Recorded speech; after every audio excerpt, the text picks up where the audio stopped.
Welcome back to clean news MP. चलिए देखते हैं मध्य प्रदेश की 25 फटाफट बड़ी खबरों को। इससे पहले आप न्यूज को कहां से देख रहे हैं, हमें कमेंट में बताना बिल्कुल ना भूलें। साथ ही हमारे फेसबुक पेज को भी फॉलो करें। फेसबुक पेज का लिंक डिस्क्रिप्शन में दिया गया है। विभाग की बड़ी तैयारी, विशेष योजना को मिली मंजूरी, उपभोक्ताओं को लाभ होगा। मध्य प्रदेश में अब राज्य शासन द्वारा बड़ी तैयारी की गई है। दरअसल बिजली उपभोक्ताओं को राहत देने के लिए ऊर्जा विभाग के द्वारा जल्द ही एक विशेष योजना की शुरुआत की जाएगी, जिसके बाद प्रदेश में ऐसे उपभोक्ता जिन का बिजली बिल बकाया होने की वजह से कनेक्शन कट गया है, इसका लाभ ले सकेंगे। इस योजना के तहत उपभोक्ता को फिर से कनेक्शन लेने के लिए सप्लायर अफोर्डिंग चार्ज देना होगा। इसके साथ ही यदि बकाया राशि में अमानत राशि को जोड़ा गया है तो उनको अमानत राशि भी जमा करनी होगी। इसके लिए उपभोक्ताओं को स्टैंप पेपर पर शपथ पत्र भी देना अनिवार्य होगा। एमपी कर्मचारियों के लिए बड़ी खबर, अटक सकता है इस महीने का वेतन, जानिए अपडेट। मध्य प्रदेश के कर्मचारियों के लिए बड़ी खबर है। वित्त वर्ष की समाप्ति के साथ ही कई अधिकारी कर्मचारी के वेतन पर संकट गहरा गया।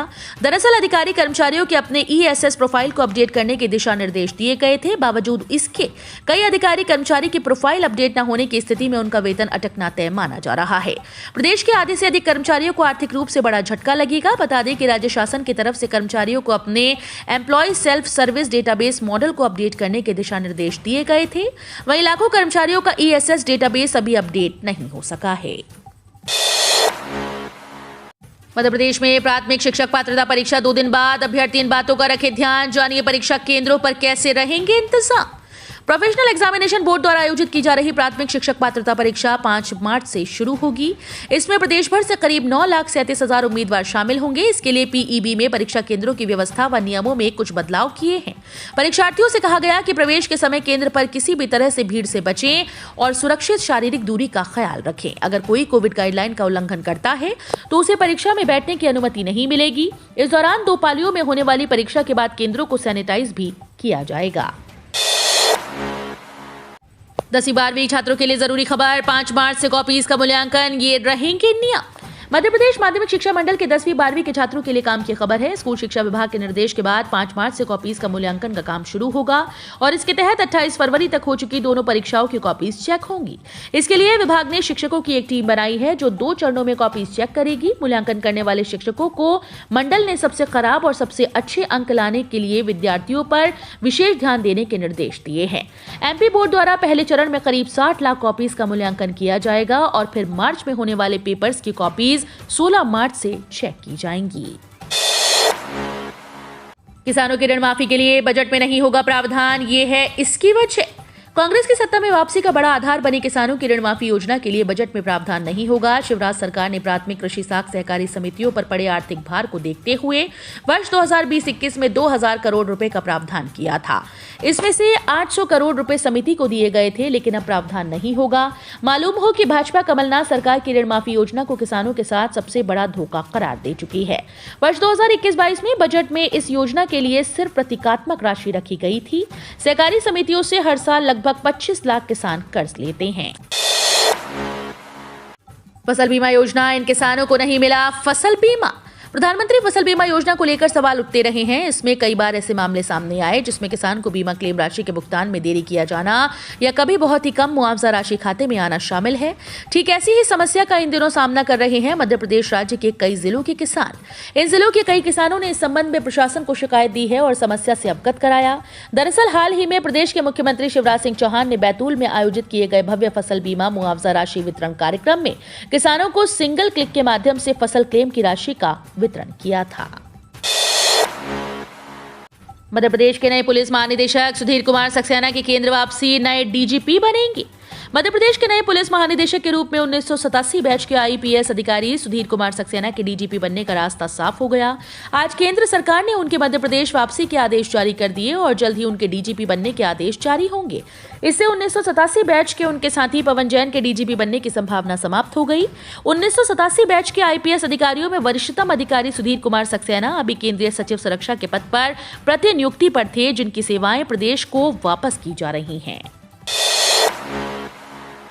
अब तापमान बढ़ेगा, बैतूल और छिंदवाड़ा में बारिश के आसार। उत्तर भारत में लगातार पश्चिमी विक्षोभ के आने का सिलसिला जारी है। इस वजह से पिछले 10 दिनों में जहां तापमान में उतार चढ़ाव का सिलसिला बना हुआ है, वहीं कहीं कहीं बौछारें भी पड़ रही हैं।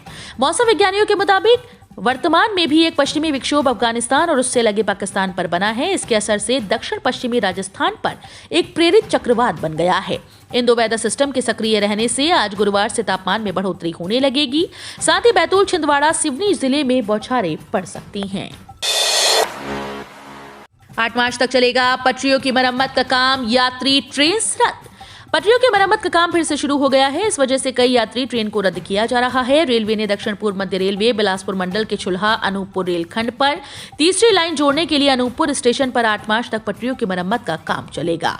इस वजह से पमरी से गुजरने वाली 14 ट्रेन को रद्द किया गया है। इन ट्रेन में सफर करने वाले यात्री को रेलवे पूरी रिफंड देगा। हालांकि ट्रेन के रद्द होने से 2 से 3 माह पूर्व आरक्षण करा चुके यात्री की परेशानी बढ़ गई है। गाड़ी 12549 दुर्ग से जम्मूतवी सुपरफास्ट एक्सप्रेस को 8 मार्च और गाड़ी 12550 जम्मूतवी से दुर्ग सुपरफास्ट 10 मार्च तक रद्द रहेगी। विभा पटेल होंगी मध्य प्रदेश महिला कांग्रेस की नई अध्यक्ष।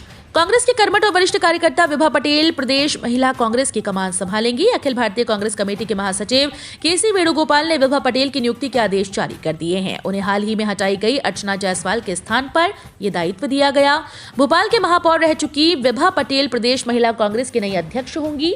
उन्हें अर्चना जायसवाल के स्थान पर यह जवाबदेही सौंपी गई है। कांग्रेस आलाकमान ने उनका नियुक्ति आदेश जारी कर दिया। विभा लंबे समय से कांग्रेस पार्टी से जुड़ी हुई है और कांग्रेस के वरिष्ठ नेता दिग्विजय सिंह की खासी समर्थक मानी जाती हैं। IIT इंदौर भरने जा रहा है असिस्टेंट प्रोफेसर के 36 पद। भारतीय प्रौद्योगिकी संस्थान इंदौर एक साथ 36 पदों को भरने जा रहा है। संस्थान ने भर्ती के नोटिफिकेशन जारी कर असिस्टेंट प्रोफेसर के 36 पदों पर वैकेंसी निकाली। उम्मीदवार ऑनलाइन और ऑफलाइन दोनों तरीके से आवेदन कर सकते हैं। असिस्टेंट प्रोफेसर ग्रेड 1 पद पर आवेदन करने के लिए निर्धारित आयु सीमा अधिकतम 35 वर्ष है। असिस्टेंट प्रोफेसर ग्रेड 2 के लिए आवेदन करने की अधिकतम आयु सीमा 32 वर्ष है। अधिक जानकारी के लिए उम्मीदवार ऑफिशियल नोटिफिकेशन या फिर ऑफिशियल वेबसाइट पर विजिट कर सकते हैं। सहायक प्रोफेसर ग्रेड 1 के पद पर आवेदन करने के लिए उम्मीदवारों को PhD प्रथम श्रेणी होना चाहिए और 3 साल का अनुभव भी होना अनिवार्य है। JRF क्लियर कर चुके विद्यार्थियों को DET में मिलेगा मौका, नहीं देना होगा प्रवेश परीक्षा।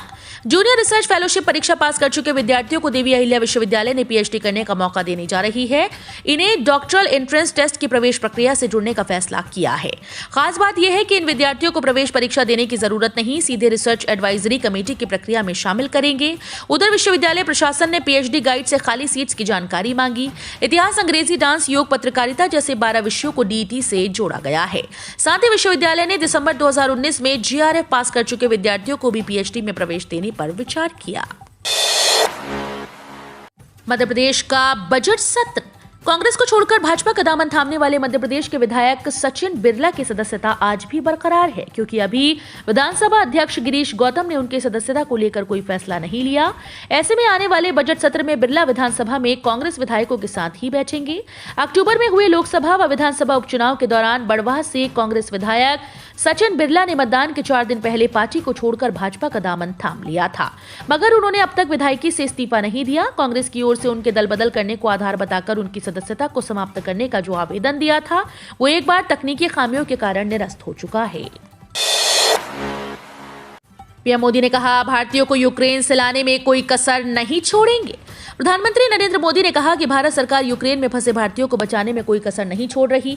मोदी ने ये बात बस्ती में एक चुनावी रैली को संबोधित करते हुए कही। साथ ही दुनिया में व्याप्त उथल पुथल की ओर इशारा करते हुए देश को आत्मनिर्भर बनाकर उसे मजबूत करने की पैरवी की। इस चुनौतीपूर्ण समय में भारत ने हमेशा प्रत्येक नागरिक के जीवन को सुरक्षित करने के लिए सर्वोच्च प्राथमिकता दी। जहां परेशानी पैदा हुई, हमने अपने नागरिकों को सुरक्षित वापस लाने में कोई कसर नहीं छोड़ी। ऑपरेशन गंगा शुरू करके हम हजारों भारतीयों को यूक्रेन से वापस ला रहे हैं। मोदी ने बस्ती में कहा, वर्तमान चरण भी भारत को एक बड़ा संदेश दे रहा है। व्यापार में ट्रांसपेरेंसी को बढ़ाने का काम करेगा ई-बिल। जाने क्या है ई-बिल। बुधवार को केंद्रीय वित्त मंत्री निर्मला सीतारमण ने इलेक्ट्रॉनिक बिल प्रोसेसिंग सिस्टम शुरू किया, जो व्यापक पारदर्शिता लाने और भुगतान की प्रक्रिया में तेजी ला सकता है। बता दें कि मंत्रालय का यह कदम ईज ऑफ डूइंग बिजनेस और डिजिटल इंडिया इकोसिस्टम का एक हिस्सा है। वित्त मंत्री ने संसद में पेश केंद्रीय बजट 2022-23 में इस प्रमुख ई गवर्नेंस पहल की घोषणा की। सीतारमण ने कहा कि ई बिल प्रसंस्करण प्रणाली आपूर्तिकर्ताओं और ठेकेदारों को अनुमति देकर पारदर्शिता, दक्षता और फेसलेस पेपरलेस भुगतान सिस्टम को बढ़ाएगी।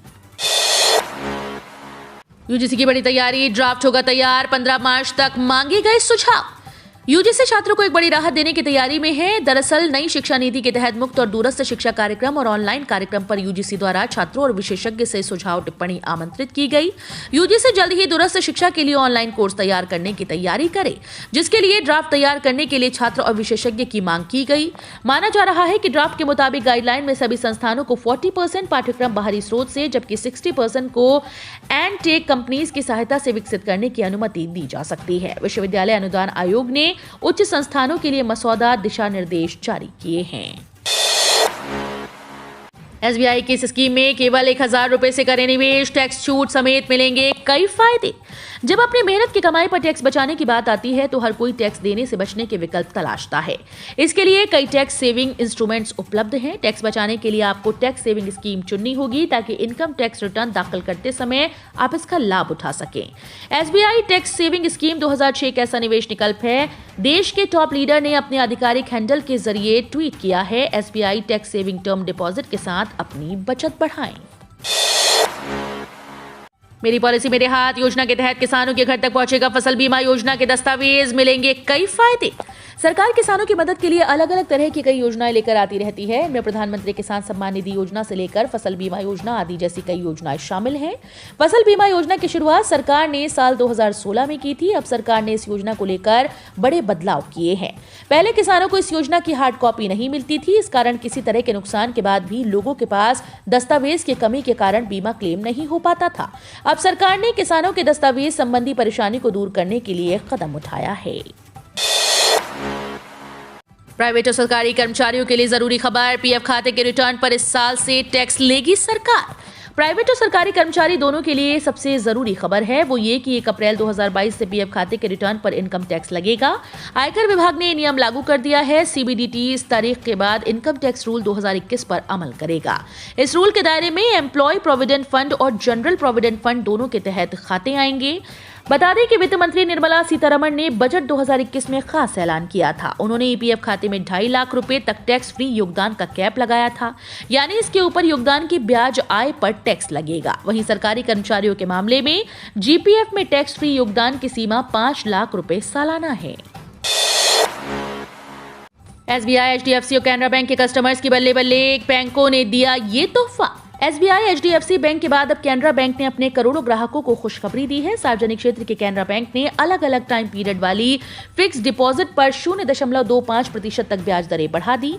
कैनरा बैंक की तरफ से 3 से 5 साल की जमा होने पर ब्याज दर 5.45% कर दी गई है, जो पहले 5.25% थी।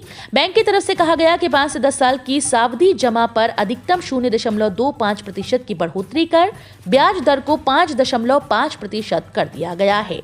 सीनियर सिटीजन को सभी एफडी पर 0.50% यानी ½ अधिक ब्याज मिलेगा। सोलर पंप पर 90% सब्सिडी का ऑफर। केंद्र सरकार द्वारा संचालित पीएम कुसुम योजना के तहत किसानों को सोलर पंप लगाने पर 90% तक की सब्सिडी दी जा रही है।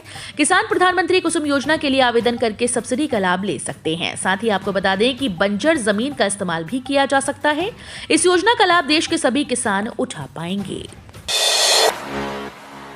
सोने चांदी के रेट में बम्पर उछाल। अब 10 ग्राम गोल्ड के लिए 53,114 रुपए लेकर जाएं सर्राफा बाजार। रूस यूक्रेन युद्ध के आग में तपकर सोना चांदी खूब चमक बिखेर रहे हैं। सराफा बाजारों में सोमवार के मुकाबले कल यानी बुधवार को 24 कैरेट गोल्ड 871 रुपए महंगा होकर 51,567 रुपए प्रति 10 ग्राम के भाव से खुला। वहीं चांदी 1672 रुपए प्रति किलो की उछाल के साथ 67,030 रुपए पर पहुंच गई। रूस यूक्रेन की लड़ाई के बीच आई रुपए में गिरावट, आगे बिगड़ सकते हैं बाजार के हालात। बुधवार को रुपए की कीमत में डॉलर के मुकाबले गिरावट आ गई। 0.6% की गिरावट दर्ज की गई। यूक्रेन और रूस के बीच जंगी माहौल के कारण रुपए की कीमत में काफी गिरावट देखने को मिली। इससे भारतीय बाजार पर काफी बुरा प्रभाव पड़ रहा है। यूक्रेन के विशेष मिशन के बाद रूस पर कई पश्चिमी देशों ने बैन लगा दिया, जिसके कारण 7 वर्षों में पहली बार तेल की कीमतों में भारी उछाल देखी गई और पहली बार 110 बैरल प्रति डॉलर के पास तेल की कीमतों को देखा गया है। बजट सत्र में हो सकता है मध्य प्रदेश विधानसभा उपाध्यक्ष का चुनाव। 2 साल से मध्य प्रदेश विधानसभा में उपाध्यक्ष का पद रिक्त पड़ा है। कमलनाथ सरकार गिरने के बाद विधानसभा उपाध्यक्ष पद के लिए चुनाव की प्रक्रिया नहीं हो पाई। दरअसल भाजपा और कांग्रेस दोनों ही पार्टी उपाध्यक्ष पद को लेकर दुविधा में है। पहले परंपरा रही थी कि आमतौर पर उपाध्यक्ष का पद विपक्ष को दिया जाता रहा, लेकिन 2018 में हुए विधानसभा चुनाव के बाद कमलनाथ सरकार ने ये परंपरा तोड़ दी, जिसके चलते अब भाजपा भी विपक्ष को ये पद देना नहीं चाहती है। इधर कांग्रेस को उम्मीद है कि सरकार विपक्ष को ये पद देकर परंपरा निभाएगी। 200 किलोमीटर की रेंज वाला ओकिनोवा ओकी 90 इलेक्ट्रिक स्कूटर भारत में 24 मार्च को होगा पेश। ओकिनावा ओकी 90 इलेक्ट्रिक स्कूटर भारत में 24 मार्च को लॉन्च होने जा रहा है। जिन्हें नहीं पता उन्हें बता दें कि भारत में लो स्पीड सेगमेंट में कंपनी ने कई इलेक्ट्रिक स्कूटर्स लॉन्च किए। हालांकि अपकमिंग ओकी 90 इलेक्ट्रिक स्कूटर लो स्पीड स्कूटर नहीं है। कंपनी ने खुलासा किया है कि अपकमिंग ई स्कूटर 90 किलोमीटर प्रति घंटे की रफ्तार पकड़ने में सक्षम होगा। रेंज की जानकारी भी दी गई। ओकी 90 सिंगल चार्ज में 200 किलोमीटर तक की रेंज निकाल सकेगा। ओकिनावा के सह संस्थापक जितेंद्र शर्मा ने एक इंटरव्यू में खुलासा किया है कि ओकी 90 ई स्कूटर की फुल चार्ज रेंज 200 किलोमीटर होगी। तो ये थी आज की 25 फटाफट बड़ी खबरें। अगर आपको न्यूज पसंद आई हो तो वीडियो को लाइक और शेयर जरूर करें। धन्यवाद।